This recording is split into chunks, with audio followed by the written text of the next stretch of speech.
Hello everyone, this is professor MH और आज के इस वीडियो में we will discuss question number 2 semester 4।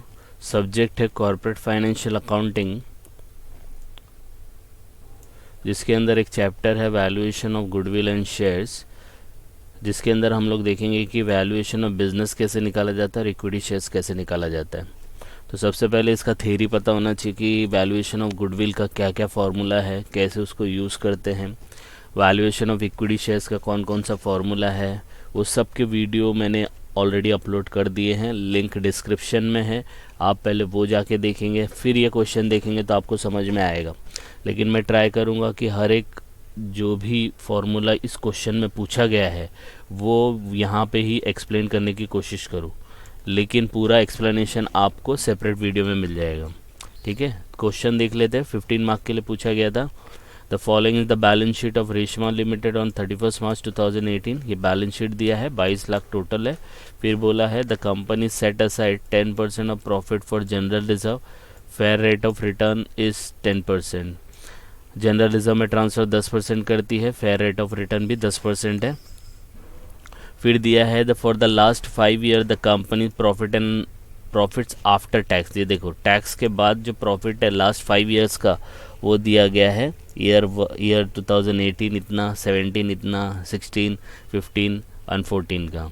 क्या निकालना है? Find out the value of business, business का वैल्यू कितना होगा, and equity shares on the basis of earning capacity method.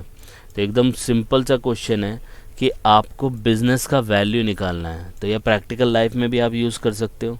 जैसे आप कोई बिज़नेस खरीद रहे हो, राइट, ऊपर वाला आपको इतनी पैसा दे के आप दूसरा बिज़नेस खरीदो, तो वैल्यू ऑफ बिज़नेस का वैल्यू ऑफ बिज़नेस निकालना बेस्ड ऑन उसके प्रॉफिट का। तो वो कैसे निकालते हैं वो हम लोग को हम देखेंगे। और इक्विटी शेयर्स का वैल्यू निकालेंगे बेस्ड ऑन अर्निंग कैपेसिटी, उसने कितना अर्न किया उस बेसिस पे उस शेयर्स का भाव कितना होगा वो हम लोग देखते हैं। ठीक है, तो सबसे पहले क्या करना है, आपको पहला क्या निकालना है, वैल्यू ऑफ बिज़नेस। तो ध्यान से देखो, एग्ज़ाम में गलती नहीं होगा जिस हिसाब से मैं आपको बता रहा हूँ। सबसे पहले क्या करना है, हेडिंग डाल लेना है कि भाई वैल्यू ऑफ बिज़नेस निकालना। वो सब मैं नहीं लिख रहा हूँ कि भाई इन द बुक्स ऑफ, वो आपको लिखना है in the books of Reshma limited, आप ऊपर लिख लो और पहला लिखो वैल्यू ऑफ बिज़नेस। अब वैल्यू ऑफ बिज़नेस का फार्मूला क्या है, सबसे पहले वो लिखो। तो वैल्यू ऑफ बिज़नेस का फार्मूला है FMP into 100 divide by NRR। अब ये क्या चीज़ होती है, FMP का फुल फॉर्म होता है फ्यूचर मेंटेनेबल प्रॉफिट, जो कि हमारे पास नहीं दिया है। NRR नहीं दिया है, ये दोनों निकालो, फॉर्मूले में रखेंगे तो आंसर आ जाएगा। FMP का फुल फॉर्म है फ्यूचर मेंटेनेबल प्रॉफिट्स। नाम से पता चल रहा है फ्यूचर में जो प्रॉफिट मेंटेन होगा। तो फ्यूचर में क्या मेंटेन होगा प्रॉफिट, जो पास्ट में होगा उसका, उसके बेसिस पे फ्यूचर का निकलेगा, है ना। जैसे आपका 10th में मार्क्स आया 70, 12th में आया 75, तो उस बेसिस पे देखेंगे तो आपका भी मार्क्स TY में भी 70 प्लस आना चाहिए, है ना। तो एवरेज निकालते हैं। तो फ्यूचर मेंटेनेबल प्रॉफिट क्या होता है, पास्ट प्रॉफिट को लेते हैं और उस प्रॉफिट के बेस पे एवरेज निकाल के हम लोग देखते हैं आफ्टर टैक्स। याद रखना आफ्टर टैक्स होना चाहिए। आफ्टर टैक्स उसका एवरेज निकाल के देखते हैं कि भाई उसका फ्यूचर मेंटेनेबल प्रॉफिट कितना होगा। तो हमारे पास ये दो चीज़ निकालनी है, ये दोनों चीज़ निकल के फार्मूला में रखेंगे तो आंसर आ जाएगा। तो वैल्यू ऑफ बिजनेस कैसे डिपेंड होता है, फ्यूचर में जो प्रॉफिट होगा वो लेने का, इंटू 100 करने का, डिवाइड बाय NRR करने का। NRR का फुल फॉर्म होता है नॉर्मल रेट ऑफ रिटर्न। तो ये फॉर्मूले का ये मतलब है कि जो भी प्रॉफिट आप कमाओगे फ्यूचर में उसको नॉर्मल रेट ऑफ रिटर्न से कैपिटलाइज करने का। ये formula is nothing but capitalised. मतलब आप रहता है ना कि जैसे आपने 1 लाख रुपया पैसा डाला तो 1 लाख पे आप 10% कमाना चाहते हो, है ना। तो 10% कितना है, 10% कितना आया, 1 लाख का 10,000 आया। तो 10,000 इज़ फ्यूचर मेंटेनेबल प्रॉफिट। तो इसको उल्टा करना है तो वैल्यू ऑफ बिजनेस आएगा। तो value of business is nothing but जो भी फ्यूचर में आप कमाओगे उसको NRR से कैपिटलाइज करने का। तो पहले सबसे पहले ये निकाल लेते, फिर इसका लॉजिक देखने की कोशिश करेंगे। तो क्वेश्चन के अंदर आपको देखो NRR दिया है, ध्यान से देखेंगे तो समझ में आएगा। यहाँ पे देखो दिया fair rate of return, that is normal rate of return, कितना है 10%, तो इसके सामने मैं लिखूँगा 10%। अब ये फ्यूचर मेंटेनेबल प्रॉफिट का कैसे मिलेगा, तो पास्ट प्रॉफिट पे डिपेंड होता है। और ये देखो आफ्टर टैक्स है, तो कोई एडजस्टमेंट करने की ज़रूरत नहीं, क्योंकि कोई एडजस्टमेंट है ही नहीं। तो आफ्टर टैक्स है इसको एवरेज करने का। एवरेज दो होता है, एक सिंपल एवरेज होता है, एक वेटेड एवरेज होता है। कोई क्वेश्चन में दिया नहीं है, वेटेड एवरेज तभी फॉलो करना, देर इज़ अ ट्रेंड होना चाहिए, इंक्रीजिंग है डिक्रीजिंग। तो देखो इंक्रीजिंग तो है, लेकिन कितना इंक्रीज हो रहा है वो प्रॉपर नहीं है, तो हम लोग सिंपल एवरेज लेंगे। तो क्या करने का, ये पाँचों साल उठाने का। तो आप पहले लिखो ईयर, एफएमपी निकालेंगे, ईयर लिखेंगे। तो ईयर कितने हैं आपके, 5 ईयर है, पाँचों ईयर लिख दिए। प्रॉफिट कितने हैं 5 साल के, कॉपी कर लिया, है ना। अब इसको एवरेज करने का, तो सबसे पहले एवरेज करने के लिए क्या करने का, इसको टोटल करने का। टोटल कितना है 10,50,000। एवरेज करेंगे तो कितने से डिवाइड करने का, कितने साल है 5 है, 5 से डिवाइड कर दो, तो आंसर आएगा 2,08,000। तो 2,08,000 इज़ योर एफएमपी। तो इसमें कुछ नहीं होगा क्योंकि ऑलरेडी आफ्टर टैक्स है, देखो यहाँ पे दिया है ना। तो एफएमपी जो होगा वो आपका 2,08,000 होगा। तो ये आपका निकल के बाहर आ गया एफएमपी। तो future maintainable profit 2,08,000, normal rate of return 10%। इसी को इस फॉर्मूले में रखेंगे, FMP into 100 divide by NRR. मैं बताऊंगा इसको लॉजिक के थ्रू कैसे करना है। तो अगर एफएमपी रखेंगे तो आपका आंसर आएगा कुछ इस तरीके से, 2,08,000 इंटू 100 डिवाइड बाय 10, आंसर आ जाएगा 20,80,000। ठीक है। अब इसको उल्टा पढ़ो तो आपको ये एडजस्टमेंट, ये फॉर्मूला समझेगा। आपने बिजनेस में डाला 20,80,000, लॉजिक समझो, देखो फॉर्मूला याद हो जाएगा। 20,80,000 डाला, आपको मार्केट से कितना रेट ऑफ रिटर्न चाहिए, 10%। तो 20,80,000 डालोगे तो 10% कितना आएगा, 2,08,000 आएगा कि नहीं आएगा। तो ये पहला इन्वेस्ट होता, उसके बाद आपको रिटर्न मिलता। तो ये 2,08,000 आपका रिटर्न है, लेकिन एग्जाम में आपको रिटर्न दिया रहेगा, उसके बेसिस पे वैल्यू निकालनी है। आ रही है बात समझ में, उल्टा पूछता है। तो 2,08,000 आपको एवरेज निकालना है। अब उस बेसिस पे उसका वैल्यू कितना होगा, तो 10% से डिवाइड कर देने का। ये जो इंटू 100 डिवाइड बाय एनआरआर है, आप इसको एकदम सिंपल तरीके से भी देखेंगे तो कैसे करने का, देखो ध्यान से देखो, 2,08,000 डिवाइड बाय 10% कर दो सीधा, देखो आ गया 20,80,000। तो ये इंटू 100 का कोई मतलब नहीं है, इंटू 100 ये 10% का है। आ रही बात समझ में। जो भी एफएमपी रहेगा ना, उसको डिवाइड बाय जो भी नॉर्मल रेट ऑफ रिटर्न रहेगा ना, कैलकुलेटर पे लेने का, एफएमपी डिवाइड बाय 10%, ऑटोमेटिकली 20,80,000 निकल के बाहर आएगा। समझ में आया। तो पहला आपका हो चुका है वैल्यू ऑफ बिजनेस। अब क्या करेंगे आप, अब निकालेंगे इक्विटी शेयर का value based on earning capacity. तो सबसे पहले हम लोग लेंगे इसका फॉर्मूला। तो आपका जो यील्ड मेथड बोलते हैं अर्निंग बेसिस, तो पहले फॉर्मूला लिख लेंगे। फॉर्मूला क्या है, कैपिटलाइज्ड अर्निंग। कैपिटलाइज अर्निंग मतलब यही, ये जो किया है ना डिवाइड बाय 10%, ये कैपिटलाइज्ड ही होता है। ठीक है।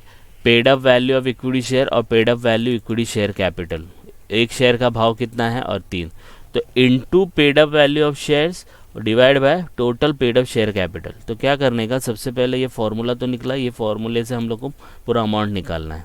ठीक है। इसका अलग से वीडियो बना के दिया है, उसमें देख लेना फॉर्मूला कैसे डिराइव किया है। अब ये तीनों चीज़ को पहले लिख लो। क्या, कैपिटलाइज अर्निंग नहीं पता अपने को, पेड अप वैल्यू नहीं पता है, paid up equity share capital नहीं पता है, तो पहला तो ये तो क्वेश्चन मार्क आएगा, लेकिन ये दोनों आपको बैलेंस शीट से मिल जाएगा। तो ये देखो, ये paid up value of shares है और ये paid up equity share capital है। तो यहाँ पे इसलिए 10 रुपीज़ आया, यहाँ पे आएगा 10 लाख। तो 3 में से 2 मिल गया, ये मिल जाएगा, तो आंसर आ जाएगा। अब ये कैसे निकालते हैं, तो ये निकालते हैं फॉर्मूला। ये देखो सेम कुछ लग रहा है सिमिलर। यहाँ पे एफएमपी था divide by into 100 divide by NRR, यहाँ पे एक्सपेक्टेड अर्निंग है। अब ये एक्सपेक्टेड अर्निंग है, एनआरआर दिया है अपने पास, एनआरआर कितना है 10% है, ये देखो 10% है, बराबर है। लेकिन एक्सपेक्टेड अर्निंग नहीं पता है, बराबर है। तो एक्सपेक्टेड अर्निंग निकालेंगे तो ये आ जाएगा, कैपिटलाइज अर्निंग आ जाएगा। तो आप उन ये तीनों को चीज़ को इस फॉर्मूले में रख के आंसर निकाल देंगे। तो एक्सपेक्टेड अर्निंग कैसे आता है, जो फ्यूचर, एक्सपेक्टेड मतलब फ्यूचर ही हो गया, है ना। तो ये क्या है, फ्यूचर मेंटेनेबल प्रॉफिट है, इतना प्रॉफिट आपको मेंटेन करना है, 2,08,000। अब एक्सपेक्टेड अर्निंग क्या होगा, ये तो प्रॉफिट आप इतना मेंटेन करोगे, मुझे 2,08,000 रुपया चाहिए, अब इसमें से खर्चा भी तो होगा ना। तो एक्सपेक्टेड अर्निंग वही बोलते हैं, खर्चा माइनस करने के बाद, खर्चा इन द सेंस मतलब उसमें से जो भी एडजस्टमेंट है, खर्चा इन प्रॉफिट तो खर्चा माइनस करने के बाद ही आता है, लेकिन एक्सपेक्टेड अर्निंग का मतलब होता है फ्यूचर मेंटेनेबल प्रॉफिट ही होता है, लेकिन कुछ एडजस्टमेंट करने के बाद। अब वो कौन से एडजस्टमेंट है, देखो फॉर्मूले से समझ में आ जाएगा। तो एफएमपी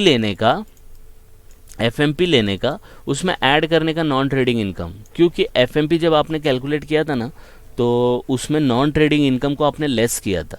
क्यों लेस किया था, कि फ्यूचर के अंदर अपने को सिर्फ बिजनेस का चाहिए। हम लोग क्या कर रहे हैं, बिजनेस का वैल्यू निकाल रहे हैं, तो बिजनेस का बिजनेस से रिलेटेड इनकम है वही लेंगे ना, नॉन बिजनेस से रिलेटेड है वो लेंगे क्या, नहीं, इसलिए लेस किया था। तो अब उसको हम लोग ऐड करेंगे, क्यों, हम लोग को अर्निंग चाहिए। अब अर्निंग चाहे आप बिजनेस से कमाएं या नॉन बिजनेस से कमाएं, अपने को मतलब नहीं है, अपने को चाहिए कि भाई आपने इनकम कितना कमाया, इसलिए एफएमपी में ये माइनस हुआ था पहले, इसलिए इसको ऐड किया। ठीक है, फिर ये दो चीज़ आ सकती है कि भाई आपने कोई अमाउंट ट्रांसफ़र किया होगा रिजर्व में, प्रेफरेंस डिविडेंड पे किया होगा, वो माइनस कर दो, तो आपको जो भी आएगा that is your expected earning. तो एफएमपी तो आपके पास आया ना, 2,08,000 आया कि नहीं आया। अब 2,08,000 में से नॉन ट्रेडिंग इनकम तो थी नहीं, ट्रांसफ़र टू रिजर्व था, देखो यहाँ profit transfer to general reserve, तो वो माइनस कर देंगे, प्रेफरेंस डिविडेंड है नहीं, तो क्या आएगा आंसर, 2,08,000 आपका एफएमपी, 2,08,000, नॉन ट्रेडिंग इनकम 0 था तो add 0, less transfer to reserve 10% था, तो किसका 10%, तो 2,08,000 का ही 10%, तो इसलिए यहाँ पे 2,08,000 का 10% लिखा है। प्रेफरेंस डिविडेंड नहीं है तो -0।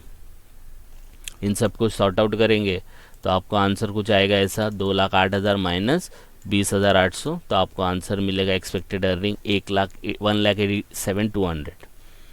तो ये आ गया एक्सपेक्टेड अर्निंग। अब एक्सपेक्टेड अर्निंग आ गया तो आपको इस फॉर्मूले में रखना है, बराबर है। तो फॉर्मूले में रखेंगे तो कुछ इस तरीके से दिखेगा, इसको कैपिटलाइज करेंगे तो 18,72,000 हो जाएगा। तो आपकी कैपिटलाइज अर्निंग कितनी हो गई, 18,72,000। तीनों अमाउंट मिल गए, ये तीन बराबर है। अब ये तीनों मिल गए, ये फॉर्मूले में रख दो, तो आपको फॉर्मूले में रखेंगे तो कुछ इस तरीके से दिखेगा, 18,72,000 into paid up value 10 divide by 10 lakh, तो आपको आंसर कुछ इस तरीके से मिलेगा ₹18.72। ये इक्विटी शेयर कैपिटल है, मार्केट वैल्यू। समझ में आया। तो ये पूरा खेल जो है वैल्यूएशन ऑफ शेयर्स, गुडविल और बिजनेस का, ये पूरा डिपेंड करता है फॉर्मूले पे।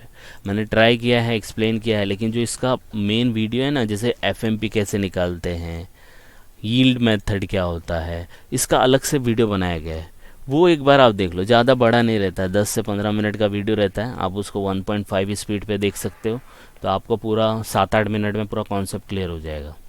ठीक है, और रिवीजन करना बहुत ज़रूरी है, रिवाइज़ नहीं करोगे तो याद नहीं रहेगा। तो 2-3 बार सुन लेने का, एग्ज़ाम से पहले 7-8 मिनट का रहेगा, 1 घंटे में रिवीजन हो जाएगा आपका। आई बात समझ में।